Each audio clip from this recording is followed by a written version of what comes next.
Аромат на босилек, златист зехтин в комбинация с пресни домати, неподправен вкус на моцарела и вече се усеща духа на Италия. Не е случайно, че една от запазените марки на италианската кухня е именно моцарелата. От известно време и в България тя е не просто лукс, а част от българските менюта. Кое обаче прави бялото злато на Италия толкова специално?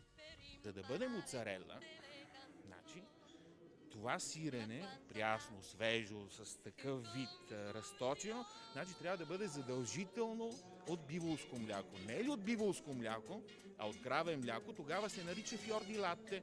Колко пъти сте чували твърдението моцарела и българско прясно сирене все едно и също?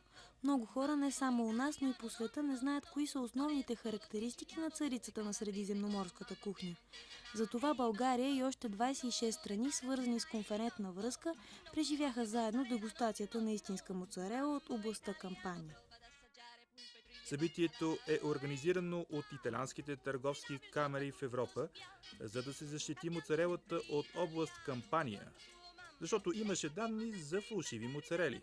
Целта е да се покаже каква е истинската моцарела и да се предпази този продукт. Свикнали сме моцарелата да е част от салатата капрезе, но на Апенините тя участва и в други хранителни комбинации. Естествено, тя е отлична добавка и незаменима добавка за много пици. По принцип тя се слага върху пицата. Наполетанската пица, червената пица с доматени неща. Отгоре трябва да се сложи моцарела и тогава се получава този разтеглив момент. Освен за салата и за пица, моцарелата може да участва и в рецепта за паста. Нарязва се на парченца. Пастата по сорентински се прави по този начин. Тя е част от типичните средиземноморски рецепти. За да са налице всички хранителни качества, моцарелата трябва да се консумира 2-3 дни след като е произведена. Тази моцарела е от Неапол, областта Кампания. Идва с полет Неапол-Рим, Рим-София. За 4 часа с престой в Рим дойде в София.